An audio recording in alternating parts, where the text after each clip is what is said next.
Hi అండి, నమస్తే. నా పేరు ప్రవీణ్. మీరు చూస్తున్నారు అనంత శక్తి ఛానల్. సో మనతో పాటు ఉన్నారు అనంత శక్తి వ్యవస్థాపకులు శ్రీ అనంత సాయి కృష్ణ గారు. సో లేట్ చేయకుండా కంటెంట్లోకి వెళ్ళిపోదాం, పదండి.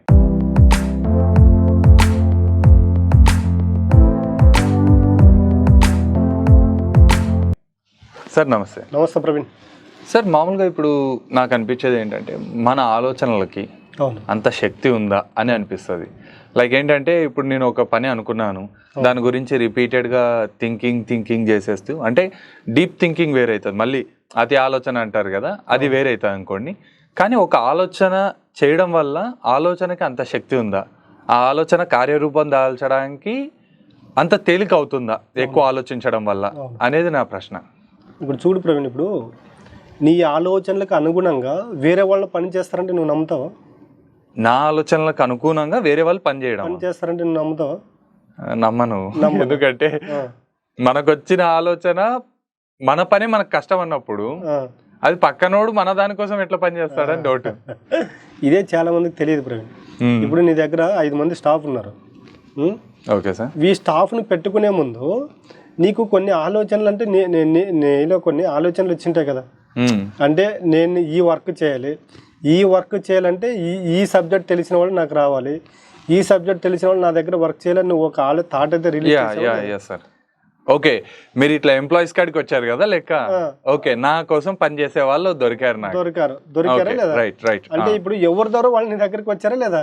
అవును సార్. అంటే నీ ఆలోచన అనేది ఈ యొక్క నేచర్లో అలా సర్క్యులేట్ అవుతుందా లేదా? ఇప్పుడు నువ్వు చేసిన ఆలోచనకు ఎవరో వ్యక్తి నీ దగ్గర వచ్చి జాబ్ చేస్తున్నాడా లేదా?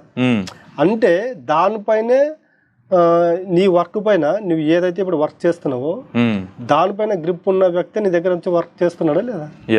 అంటే ఇక్కడ నీ ఆలోచన వెళ్ళి ఆయన ఇక్కడికి తీసుకురావడం జరిగిందా లేదా? ఇది ప్రతి ఒక్క విషయంలో జరుగుతుంది ప్రవీణ్. ఇప్పుడు నీకు ఒక దాని గురించి రీసెంట్గా ఒక మూవీ వచ్చింది, హనుమాన్ అండి. సూపర్ హిట్ అయిన మూవీ అది. అసలు ఇండియన్ ఫిలిం ఇండస్ట్రీలో ఒక సూపర్ హీరోగా ఒక దేవుని క్రియేట్ చేసి మూవీ రావడం అనేది మిరాకిల్. అది మనం ఎక్స్పెక్ట్ చేయలేం సార్. ఏదో మనం ఇందాక చూసాం ఇండియన్ మూవీలో క్రిష్ ఇలాంటివి చూసాము. అంటే అక్కడ వ్యక్తినిగా చూపించారు, ఇక్కడ ఒక భగవంతుని చూపించి మూవీ హిట్ చేయడం అంటే అది ఆషామాషి విషయం కదా. ఒక సూపర్ హీరో క్యారెక్టర్ క్రియేట్ చేశారు. హనుమాన్ మూవీ ప్రశాంత్ వరం ఉన్నాడు కదా, ఈ మూవీకి ఎప్పుడో బీజం పడింది, ఎప్పుడో రాసుకున్నాడు స్టోరీ. అవును సార్. దాన్ని ఆలోచన చేస్తూ దాన్ని, అంటే ఆయన ఇంకా ఎక్కడ పోయినా అతను అదే ఆలోచన, హనుమాన్ మూవీ గురించి ఆలోచన చేస్తూ ఉండేవాడు. అసలు నువ్వు ఆ మూవీ జస్ట్ ఆ స్టోరీ అంతా 10 సెకండ్లు ఉంటుంది. సినిమా 2 గంటలు కదా సార్, 2.5 గంటలు సినిమా. 2.5 గంటలున్నా ఆ స్టోరీ జస్ట్ ఒక 10 సెకండ్లు ఉంటుంది. ఓకే, మీరు ఏం చెప్పాలనుకుంటారు అర్థమైంది. హనుమంతుడి రక్త బొట్టుని బేస్ చేసుకొని మూవీ మొత్తం కదా. ఇప్పుడు ఆయన ఆలోచన చేస్తూ ఒక్క ఆలోచన అంటే ఈ క్యారెక్టర్కి వీళ్ళు ఈ స్టోరీ ఈ విధంగా ఉండాలని ఈ స్టోరీ మొత్తం ఆయన ఆలోచనలో నిర్మించుకున్నాడా లేదా? అవును సార్. నెక్ అప్ మూమెంట్కి వచ్చే మూవీ హిట్ అయిందా లేదా? నువ్వు ప్రశాంత్ వర్మ ఇంటర్వ్యూ చూడండి, ఆయన ఎక్కడన్నా కూడా మొత్తం ఆయన ఇంటర్వ్యూస్ అన్ని పాజిటివ్ మోడ్లోనే ఉన్నాయి తెలుసా. అంటే ఇప్పుడు ఆయన మన ఆలోచనలు ఎంత బలంగా ఉంటే మన దగ్గరికి పని చేసుకోవడానికి వచ్చే వ్యక్తి కూడా అంత బలంగా ఉంటాడు తెలుసా నీకు. ఆ మైండ్ సెట్ తో ఉంటాడు, ఆ బలం క్రియేట్ చేయగలుగుతాడు, ఆ స్టఫ్ మనకి ఇస్తాడు. ఇప్పుడు రాజమౌళి చూడండి, ఒక మూవీ పైన ఎఫెక్ట్ పెట్టాడంటే ఇంకా 600 అయినా ఆ ప్రాజెక్ట్ నుండి బయటకు వెళ్ళాడు. మొత్తం వాళ్ళ ఫ్యామిలీని అక్కడ బ్లాక్ అయిపోతారు, జైల్లో ఉన్నట్టే. ఇప్పుడు ఆ మూవీలు ఎందుకు అంత హిట్ అవుతున్నాయంటే ఇంకా ఫోకస్ అంతా దానిపైన ఉంటుంది. అదే చెప్తున్నా కదా, నీ ఆలోచనలకు వేరే వాళ్ళు బానిసలుగా మరి నీ దగ్గర పనిచేస్తున్నారు. ఇది వాళ్ళు చెప్తేనే వేరే వాళ్ళకి ఒక రకంగా అనిపిస్తుంది. ఇక్కడ మన ఆలోచనలకు అనుగుణంగా వేరే వాళ్ళు పనిచేస్తున్నారంటే అర్థం అవ్వదు. కానీ మనం చెయ్యాలనుకున్న దానికి వాళ్ళు వేరే పర్పస్ కావాలి కాబట్టి జాబ్ రూపంలో మన దగ్గర జాబ్ చేస్తున్నారు ఇక్కడ. కాబట్టి మన ఆలోచనలకు అంత పవర్ ఉంటుంది ప్రవీణ్. చాలా మందికి తెలియదు అది. నీకు ఇంకో విషయం చెప్తాను. నువ్వు హీరో కృష్ణ గారు ఉన్నారు, ఆయన అల్లుడు ఉన్నాడు సుధీర్ అని, సుధీర్ బాబు అని. కృష్ణ గారికి అభిమాని ఆయన. ఒకసారి అనుకున్నాడంటే ఇంటికి అల్లుడు అయితే ఎలాగుంటుందండి ఆయన అనుకున్నాడు ఆలోచన చేశాడు. జస్ట్ వీళ్ళకి సంబంధం కలిపారు మళ్ళీ. ఓకే, అంటే నేను అన్ని మళ్ళీ వాళ్ళు మిరాకిల్స్ జరుగుతాయని కాదు, మన ఆలోచనలకు అంత శక్తి ఉంటుంది ప్రణ్. ఇప్పుడు మిరాకిల్స్ ఎన్నైనా జరగవచ్చు. ఈ మిరాకిల్ జరగాలని ఫస్ట్ మనం అనుకోవాలి. ఇప్పుడు మనకి ఏదైనా కావాలంటే అడగాలి కదా. ఈ విషయం అనేది దేనికి స్పందిస్తుందంటే మన ఆలోచనలకనే స్పందించేది.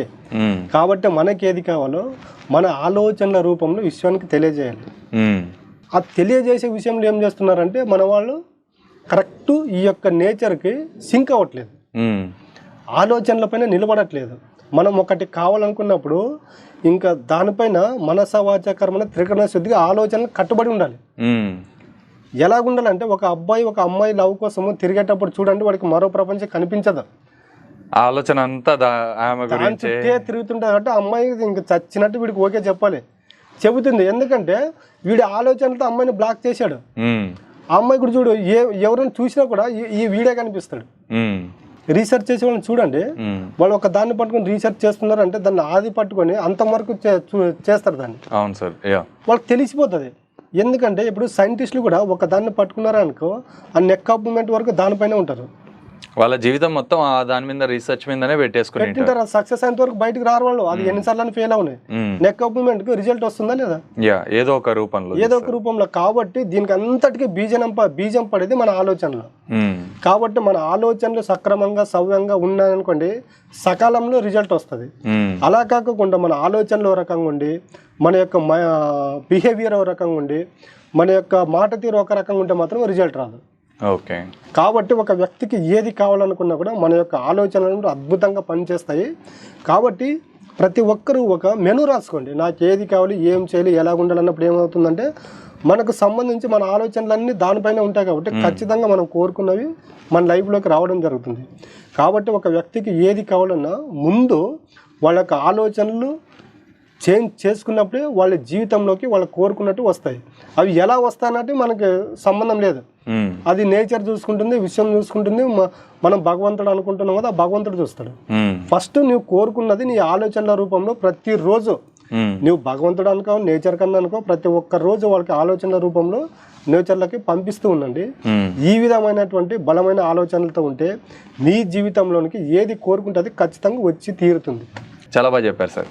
సో చూసారు కదండి, మన ఆలోచనలకు ఎంత శక్తి ఉంది అనేది ఈ వీడియో ద్వారా మీకు అర్థమైంది అనుకుంటున్నాను. ఇది ఇవాళ ఈ వీడియో మీకు నచ్చినట్లయితే ఖచ్చితంగా లైక్ చేయండి. ఎవరికైనా షేర్ చేయాలనుకుంటే నిర్మోహమాటంగా షేర్ చేయండి. Thank you for watching. జై హింద్.